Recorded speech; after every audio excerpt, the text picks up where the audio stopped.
découvert une faiblesse que je ne soupçonnais pas avoir. Il y a quelques jours, je discutais avec un ami. Il me parla d'une phobie que je ne connaissais pas et qui a pourtant fait le buzz il y a 2 ans. La trypophobie. La trypophobie, c'est la peur d'un amas de trous. Bien sûr, il y a plusieurs stades de trypophobie, comme il y a plusieurs stades d'arachnophobie, de toutes les phobies. Mais cet ami-là ressentait un très profond malaise devant cette photo, qui pour le coup ne me fait pas grand-chose. Pourtant, j'aime pas les amas de petits trous, je suis un tout petit peu trypophobe. Je me suis alors découvert une passion pour les phobies. Non mais vraiment, souvenez-vous, moi j'avais fait une vidéo pour améliorer mon arachnophobie parce que j'avais vraiment très peur des araignées et depuis ça va beaucoup mieux. D'ailleurs, en fait, quand tu comprends mieux l'insecte, ça va un peu mieux. Sachez que quand vous avez une phobie, ça peut venir de 3 choses. Soit c'est génétique, c'est-à-dire que vos ancêtres avaient peur de ce truc-là pour de bonnes raisons et ça s'est transmis de génération en génération jusqu'à vous. Soit c'est culturel, c'est-à-dire que c'est acquis. Par exemple, une petite fille, dès qu'elle croise un chien dans la rue, son père la prend et fait « Oh attention, il y a un chien !» Et ben quand cet enfant va grandir, elle aura peur des chiens. Pourquoi? Parce que ses parents, quand elle était petite, ont pas arrêté de lui envoyer l'information suivante: méfie-toi des chiens, c'est dangereux. Ou bien troisième raison, une mauvaise expérience qui a pu être traumatisante. Vous aviez pas du tout peur des chiens, puis un jour un chien vous a mordu au mollet très fort, vous êtes traumatisé, vous ne pouvez plus blairer les chiens. Aujourd'hui, on va analyser pas mal de phobies, on va essayer de voir d'où ça vient. Et surtout, on va découvrir des phobies, mon gars, mais improbables. Et vous allez peut-être découvrir que vous avez des phobies et que vous ne le saviez même pas. Vous n'avez rien demandé en cliquant sur cette vidéo. Malheureusement, à la fin de celle-ci, vous aurez peur de plein de choses, encore plus qu'avant. Comptez toujours sur Squeezie pour vous mettre bien. Donc, je parlais de la trypophobie. Alors, oh là là.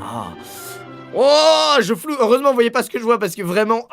Alors, est-ce que par exemple, cette image vous fait quelque chose? C'est juste des alvéoles de ruches d'abeilles, hein. Voilà. Mais chez certaines personnes, ça provoque un choc émotionnel. Moi là, ça va. Honnêtement, ça me fait rien. Ensuite, on peut aller crescendo. Attention les trypophobes. Non, mais c'est. Mais quel monde de bâtards ce qu'ils font, quoi. Ok. Sachez que si vous êtes trypophobe, il y a une grande chance que ça a été transmis par vos ancêtres. Il y a une étude qui a démontré qu'en fait, souvent les animaux extrêmement toxiques, donc certaines araignées, certains poulpes, et ben ils ont sur leur corps pas mal de trous comme ça. Par exemple, les araignées, c'est les yeux, ok, ça fait plein de petits ronds. Les poulpes, c'est au niveau de leurs tentacules, il y a plein de petits trous pareils. En fait, vos ancêtres ont pensé à vous et vous ont transmis cette peur pour votre sécurité. Mais vu qu'aujourd'hui, on a plus besoin d'aller chasser dans la mer et d'être confronté à des poulpes, et ben ça sert à rien. Vous avez juste peur en passant devant une ruche d'abeilles. C'est humiliant pour draguer la fille qu'on aime, malgré les conseils qu'on applique de la vidéo d'avant. Et bon, consolez-vous en vous disant que vos ancêtres ont pensé à vous. Bon, j'ai pas vous mytho, là j'ai mis des photos hyper soft de trypophobie parce que j'ai pas envie que s'il y ait des trypophobes qui tombent sur cette vidéo, bah ils fassent un gros malaise à cause de moi. Mais certains s'amusent, ces petits bâtards, à mettre plein de petits trous sur des parties de corps humains. Je vais pas vous montrer ça parce que même moi ça me fait un truc horrible, j'ai des frissons, je trouve ça ignoble. Moi j'associe un amas de petits trous à une infection, quelque chose de puruleux, à la mort, à un cadavre, à une blessure horrible infectée. Et c'est ça qui me met mal, c'est pas les trous en soi, c'est ce qu'il y a derrière en fait, c'est le contexte, tu vois. Genre quand je vois ça, gros, je suis pas bien du tout. Ah, bref. Oh non mais mec, ils font des visages entiers. Non mais ils font des visages entiers qui bougent, mais c'est un sketch, gros. Un vrai trypophobe, il peut pas blairer les fraises, mec. Non pas qu'il n'aime pas le goût, mais il déteste l'apparence de ces dernières puisque c'est plein de petits trous collés. Il y a des plantes par exemple, regardez, ça par exemple c'est juste une petite plante, et ben ça nous met mal, mais moi ces trous ça me fait penser à des petits vers et ça me... Oh, bref, passons aux phobies suivantes, les amis. J'ai trouvé quelques vidéos qui parlent de phobies très peu connues. Number 1, megalophobia. La mégalophobia. This phobia is relatively rare. It is a fear of large things. Ah d'accord, ok. Donc ça c'est si t'as peur des énormes choses. Gros, j'ai aucune idée d'où ça peut venir. Mais moi je suis pas hyper fan des grands trucs, même des grands monuments et tout. Quand je suis devant, je me sens pas... J'ai l'impression que c'est une photo qu'on a mis devant moi, ça crée un sentiment bizarre. Number 2, ophidiophobia. This phobia is actually a very common one. It is a fear of snakes. Ah, la peur des serpents, c'est vrai. Moi j'adore les serpents. Mais quand il y a plusieurs serpents ensemble, tu vois pas leur tête. Tu vois, moi j'ai envie de trouver la tête de chacun dans l'amas de peau là, pour savoir d'où la morsure peut venir si je mets ma main, tu vois. Mais il y en a qui sont terrorisés devant les reptiles, hein, ça de toute manière. Number 3, claustrophobia. Ah, la claustrophobie. Est-ce que vous êtes claustrophobe? Je pense qu'il y a énormément de gens qui sont claustrophobes, mais à différentes échelles. Moi, par exemple, quand je suis allé dans les catacombes avec Mam et Twink, c'était génial et tout. On était plusieurs, donc ça allait. Mais quand on devait passer dans des tout petits passages, j'ai vraiment pris sur moi. J'avais pas peur parce que je pouvais quand même bouger. Mais en fait, si j'avais dû me retrouver dans une situation où je pouvais plus bouger, j'aurais péter un câble. Par exemple, quand on était petit avec mon frère et qu'on jouait sur un lit, s'il me bloquait sous la couette, je pétais un câble, mon gars. Mais vraiment. Ok, sur un article là, on nous dit que c'est pas inné la claustrophobie, mais que c'est acquis. Que dans la plupart des cas, ça vient d'un événement traumatisant que tu as vécu. Comme Batman qui tombe dans un trou et se retrouve avec des chauves-souris. Il aurait pu être claustrophobe derrière Batman. Du coup, Florent, merci de m'avoir enfermé sous la couette de nombreuses fois quand j'étais jeune. Tu as causé ce traumatisme, merci beaucoup. Number 5, thalassophobia. Thalassophobia is a phobia that would make it impossible for you to enjoy a day at the beach or at the lake. It's a fear of the sea. especially the hidden structures and creatures under the surface. Oh, j'ai ça, gros. Alors, je pense qu'on l'a tous un peu, on va pas se mytho. Quand tu vas dans la mer et que ton doigt de pied touche un truc non identifié, t'es pas bien du tout. Je pense vraiment que c'est dans mon patrimoine génétique. Et avec ma maman, on s'est demandé s'il y a pas quelqu'un qui est mort noyé dans ma famille. Parce qu'on a vraiment peur des fonds marins, de l'eau quand tu vois pas. T'es là comme ça, t'es au milieu de la mer, tu vois rien de ce qu'il y a sous toi. Moi, ça me stresse, mon gars, mais à un point. Je savais pas que la science avait donné un nom en fait à cette phobie-là et que c'était un truc répandu. C'est ça qui est marrant avec les phobies, c'est pour ça que je fais cette vidéo, c'est que souvent on a peur de certains trucs et on se doute pas que d'autres gens sont dans le même cas que nous. Là, je suis sûr qu'il y a plein de gens qui vont réaliser qu'ils ont des phobies et ils se doutaient pas que d'autres gens avaient peur de la même chose qu'eux. Pour l'anecdote, Fort Boyard, j'avais dit que je voulais rien faire dans la mer parce que vraiment je pouvais faire des crises d'angoisse et tout si je me retrouvais à devoir nager. En plus autour du fort, tu sais, c'est vraiment loin des côtes. Du coup, vu qu'ils sont à l'écoute et qu'ils respectent quand même les gens qu'ils invitent, bah ils m'ont fait nager dans la mer.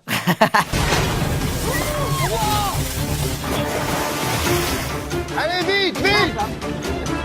Et en sortant, j'étais vraiment pas bien du tout. Et ils m'ont dit, ah t'es pas bien. Allez, épreuve suivante, vas-y c'est parti, on enchaîne. T'auras pas le temps d'avoir peur. Ils ont eu raison, ça a marché. J'ai fait le temps de réaliser que j'étais pas bien. Je pense que c'est inné le fait d'avoir peur des fonds, de quand tu vois pas ce qu'il y a en dessous de ton bassin. C'est juste, bah ouais t'es pas bien quoi. Il peut t'arriver un truc, tu vois pas ce qui se passe. Donc bon.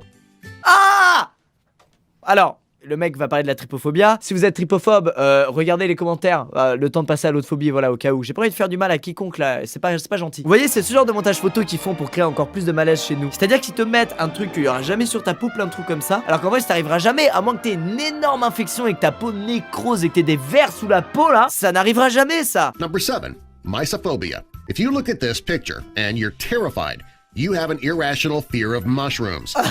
C'est rare ça. Donc la phobie des champignons. Je savais pas que ça existait ça. Gros, on découvre des choses et je suis sûr qu'il y a beaucoup plus de gens qu'on ne le pense qui sont atteints de ça. Bah mettez en commentaire votre phobie. Oh, vous avez vu comme je gratte des commentaires là, pas du tout grillés d'une manière bien. Oh, c'est calculé, c'est bien ça. Hein. Non mais en vrai, il y a plein de phobies de ce genre là que le commun des mortels ignore et que vous-même vous pouvez ignorer à voir, mais c'est normal en fait. Faut pas dramatiser le truc. Number 8. Acrophobia. Ah. Acrophobia is actually a pretty common phobia. It's a fear of heights. Bah pourquoi? Parce que c'est dangereux le vide. Ça c'est une phobie que tout le monde a, c'est sûr 100%. C'est inné, nos ancêtres ont transmis à nos ancêtres que le vide, bah quand tu vas dedans t'es mort. C'est intéressant d'ailleurs qu'on parle de l'acrophobie qui est la peur du vide. Parce qu'il y a beaucoup de gens qui font l'amalgame entre l'acrophobie et le vertige. Le vertige c'est pas l'acrophobie, le vertige c'est pas ta peur, c'est t'as vraiment des pertes d'équilibre et c'est pas forcément lié au vide. Ah regardez, j'ai trouvé un article qui nous dit c'est soit un problème d'oreille interne, du nerf ou des centres vestibulaires. Voilà, donc c'est pas juste psychologique, c'est vraiment physique. Ça peut venir d'un traumatisme ancien, enfant, vous avez failli tomber dans le vide lors d'une balade en montagne. Ou alors ça peut être lié à ce déséquilibre entre sensations provenant de la vue et de l'oreille interne. Tu vois du vide donc t'as l'impression d'être dans le vide, mais non, t'es par terre et ton oreille interne elle t'envoie les signaux que ton corps t'envoie. Moi non, t'es debout, tout va bien. Mais ta vue te dit ouais mais y a du vide là, alors je fais quoi? Et ton oreille interne elle dit non y a du sol. Et du coup il y a un conflit, ça se fight et t'es mal. Ma mère quand elle était petite, elle est tombée, je crois, pareil d'une chaise ou une chute nulle à chier. Et depuis elle est terrorisée du vide et des mouvements brusques. Quand j'étais petit, j'étais allé à Disneyland, j'avais fait le manège Dumbo, donc c'est juste des cabines, c'est dans une cabine, et quand t'appuies sur un bouton, l'éléphant il se lève, il va à 3 mètres du sol. Et ma mère, dès que j'appuyais sur le bouton, elle hurlait vraiment. J'étais plus dans l'attraction Dumbo, j'étais dans l'attraction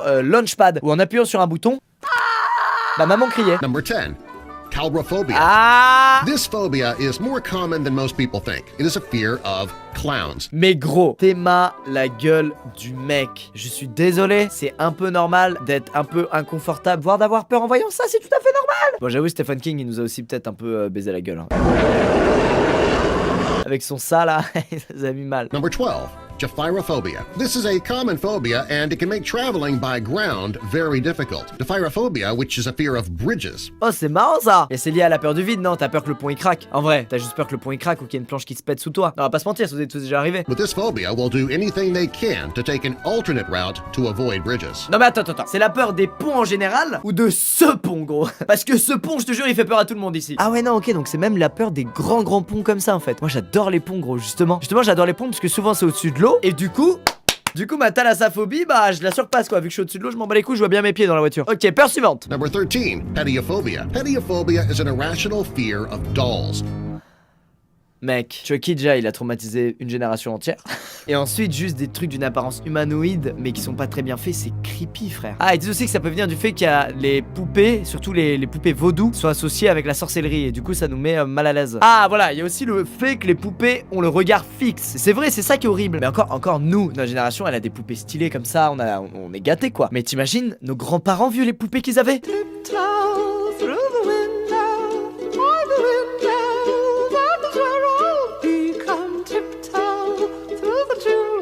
C'est normal d'avoir peur des poupées, ok? Elles font peur. Number 19. astrophobia. Quoi? If you suffer from astrophobia, the chances of you becoming an astronaut are slim to none. Astrophobia is a fear of space and stars. Oh non, c'est tellement triste. Moi, c'est ma passion de ouf. Les galaxies, l'univers. Thomas Pesquet. Oh non, il y en a qui en ont peur, c'est trop triste, je trouve ça tellement triste parce que moi c'est tellement ce que j'adore, ça me fait bizarre, je pensais pas qu'on pouvait avoir peur de l'espace et tout. Oh non. Les amis, on finit sur la meilleure phobie, la phobophobia mec. C'est la phobie des phobies, c'est génial. Eh bien les amis, merci d'avoir regardé cette vidéo, n'hésitez pas à l'aimer si elle vous a plu. J'espère que vous connaissez vos faiblesses maintenant, que vous savez de quoi vous avez peur, que vous savez sur quoi vous allez devoir travailler dans votre vie pour combattre ces peurs. Par exemple, moi je vais essayer de travailler sur ma peur là ma thalassophobie. Je suis content, c'est la phobie qui a le nom le plus stylé. Ah non, pardon, c'est thalassophobie.